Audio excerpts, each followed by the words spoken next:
Seja bem-vindo a mais uma aula do nosso curso básico de teologia, curso de história da igreja. Nós hoje vamos conversar sobre protestantismo no Brasil, a chegada do protestantismo. É interessante que a gente vai ver ao longo dessa aula que o protestantismo ele vai chegar no Brasil de duas maneiras, através de imigrantes e através de missionários. Mas quando a gente fala historicamente de início do protestantismo no Brasil, a gente tem uma data que é muito importante, que é a realização do primeiro culto protestante em solo brasileiro. Ele acontece numa quarta-feira, dia 10 de março de 1557, e foi realizado pelo pastor Pedro Richer. Ele acontece no Rio de Janeiro, no Forte de Coligny, na Baía de Guanabara, que tinha sido tomado pelos franceses calvinistas, e aí é estabelecido o primeiro culto público do protestantismo no Brasil. É interessante que antes desse estabelecimento permanente do protestantismo no Brasil, existe um período que a gente pode chamar de tentativas fracassadas de implantação do protestantismo. No seu livro Viagem à Terra do Brasil, de Jean de Lery, ele vai relatar a primeira tentativa de estabelecer uma colônia protestante na América. Apesar do primeiro culto protestante ter acontecido em 1557, o primeiro missionário a vir ao Brasil pregar o evangelho foi Hans Staden, ainda que por acaso. O Hans Staden estava indo para a Argentina no navio mercante português em 1547, e esse navio ele vai naufragar ali na Baía de São Vicente, litoral de São Paulo. Ele é capturado pelos índios tupinambás, e quando ia ser, digamos assim, degustado vivo, ele começa a recitar o Salmo 130. E os indígenas, inquietos e curiosos com aquilo, perguntam e querem saber mais a respeito daquilo. Então, alguns historiadores chegam até mesmo a dizer, que o louvor, o recitar esse salmo acabou salvando Hans Staden da morte, e ele começa então a explicar isso. Como desdobramento disso, a explicação do evangelho, ele aprende a língua, ele aprende a cultura, e ele é resgatado por um navio francês em 1554, regressando para a Alemanha. Então ele passa um bom período ali entre eles pregando o evangelho. E se você quiser saber mais sobre isso, existe um livro de Hans Staden chamado Viagem ao Brasil e Meu Cativeiro entre os Selvagens do Brasil, onde ele explica esse momento que é considerado como a primeira tentativa de estabelecer o protestantismo no Brasil, mas que não teve continuidade. A segunda tentativa, a gente estuda isso em história geral, é o período holandês, quando o período da colonização, quando os holandeses vão chegar a Pernambuco no ano de 1630 e vão estabelecer uma colônia calvinista holandesa ali onde hoje fica o estado do Pernambuco. Eles são liderados por Maurício de Nassau. Existe uma ruptura muito grande com o catolicismo, e aí vale lembrar que o Brasil é uma colônia portuguesa, que vem, a coroa portuguesa vem em parceria com a Igreja Católica Romana, todo o processo de catequização dos jesuítas que você estudou aí em história geral. Nesse processo, essa colônia protestante holandesa se estabelece ali na região do Pernambuco. Eles destroem os altares católicos, transformam os templos das igrejas católicas da região em templos protestantes, mas eles são expulsos em 1654. E por conta dessa experiência ruim, desgastante, com essa tentativa de invasão e estabelecimento do protestantismo, o Brasil vai fechar as portas ao protestantismo por mais de 150 anos. Só em 1810, os protestantes voltam a ter a permissão para se estabelecer no Brasil, ou nem para se estabelecer, para entrar no Brasil.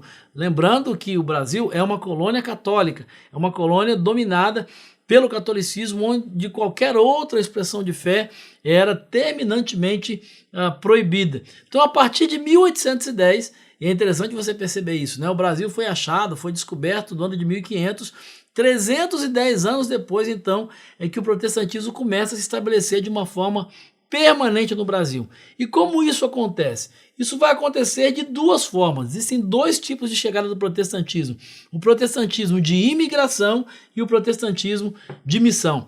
É interessante que a primeira forma de chegada do protestantismo, ela acontece por conta de uma questão política. Na Europa, Napoleão Bonaparte estava tomando conta de tudo, expandindo seus domínios, e por conta disso, Portugal precisa fazer uma aliança com outras nações para defender os seus territórios, e entre essas nações está a Inglaterra, que, como você sabe, é uma nação protestante. Dentro desse processo, a coroa portuguesa, né, muda sua sede de Portugal para o Brasil e precisa fazer uma aliança com a Inglaterra de abertura dos portos a nações amigas e a nações parceiras. Então, o Brasil precisa receber protestantes, precisa abrir os seus portos.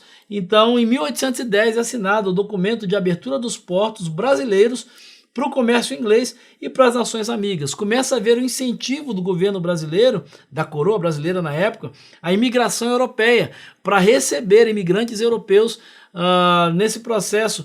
E os alemães começam a vir para o Brasil, começam a ser incentivados a vir para o Brasil, e como você sabe, os alemães também, em sua grande maioria, são protestantes, porque lá é o berço da reforma protestante. E o desdobramento disso chega até a abertura que acontece em 1824 na própria Constituição, com o termo de tolerância a cultos não católicos. Então, os primeiros a chegarem como imigrantes são anglicanos, episcopais e luteranos, que são o maior grupo que vem por imigração. A Rádio Transmundial é um veículo de comunicação presente em 80% do planeta e que tem como objetivo levar as boas novas do Evangelho aos que não a conhecem, bem como dar crescimento e maturidade cristã àqueles que desejam servir a Deus de forma integral. Mais informações em www.transmundial.org.br. Transmundial, para todo mundo ouvir. É uma alegria muito grande nós apresentarmos a você a Faculdade Teológica Batista de São Paulo, que desde 1957 tem capacitado líderes, homens e mulheres, para que conheçam a palavra de Deus, para que conheçam a teologia, para que conheçam a prática ministerial e também saibam interpretar esse mundo para a igreja. Venha conhecer a faculdade, venha assistir uma aula aqui conosco sem compromisso.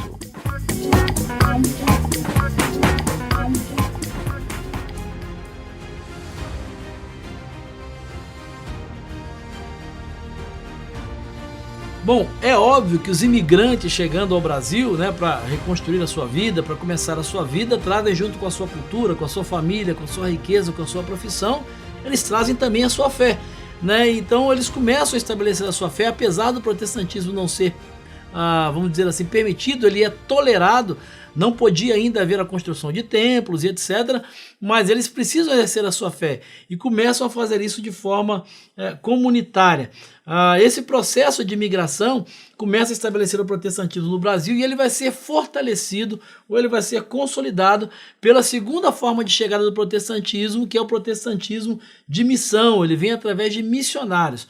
A partir de 1850, chegam os primeiros missionários, né, com a finalidade explícita de propagar a sua fé. E nesse grupo vem congregacionais, presbiterianos, metodistas, batistas e episcopais. Essa legalidade do protestantismo, né, a partir de 1810, ela começa a ampliar essa possibilidade mesmo dos protestantes não só viverem a sua fé, mas também compartilharem da sua fé. Tanto que o primeiro templo anglicano no Brasil, ele tem a sua pedra fundamental lançada em 12 de agosto de 1819, né? Tá ali no Rio de Janeiro, na Rua dos Bourbons. Esse contexto de chegada, de migração, para a gente entender esse processo, né, passa pelo fato de que a sociedade brasileira estava no estágio de desenvolvimento significativamente anterior à sociedade americana. Então, receber estrangeiros era um sinal de receber pessoas que estavam na vanguarda, de progresso, de modernidade.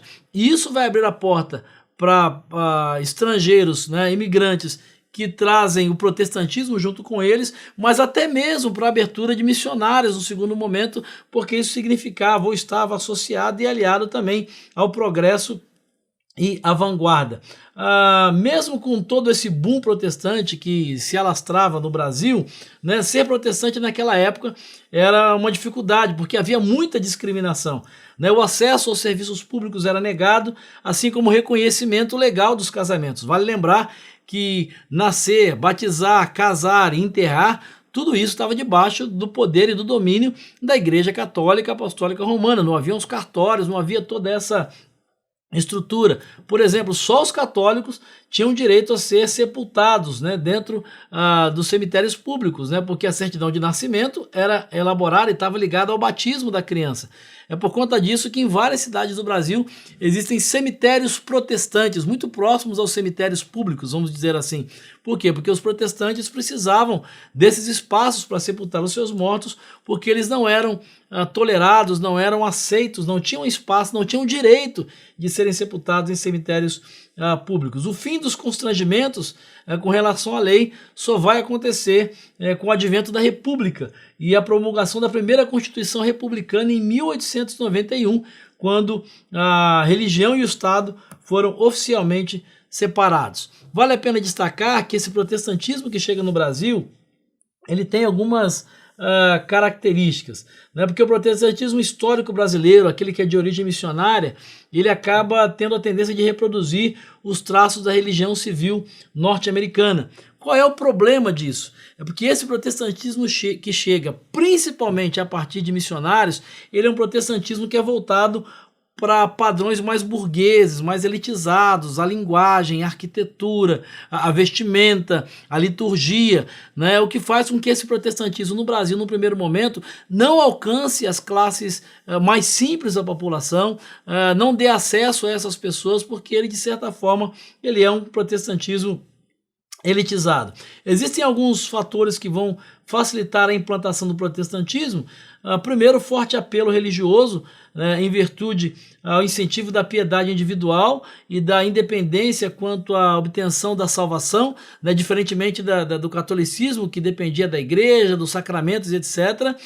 Um segundo fator que vai facilitar a implantação do protestantismo no Brasil é o fato do protestantismo se organizar e crescer em cima do trabalho e da atividade dos leigos, né? Isso vinha ao encontro de um anseio que existia, uma mentalidade anticlerical no Brasil nos séculos 19 e 20. E o terceiro fator que a gente pode destacar é o fato da hegemonia que havia, tanto econômica quanto política, representada pelos Estados Unidos, nunca deixar de injetar recursos financeiros nesses grupos protestantes no Brasil. O que vale a pena destacar aqui em todo esse processo é que o fato desse primeiro protestantismo de missão chegar com esse perfil mais burguês, mais elitizado, vai provocar, de certa forma, uma abertura ou uma necessidade para grupos que vão surgir ou vão chegar no segundo momento, marcados pelo movimento pentecostal, que tem uma linguagem mais acessível, uma liturgia mais simples, abrindo assim espaço para o surgimento do pentecostalismo brasileiro, da origem do surgimento do movimento pentecostal no Brasil, que vai ter um papel muito importante na história da Igreja Evangélica Brasileira. Mas sobre isso nós vamos conversar numa próxima aula, eu espero te encontrar lá.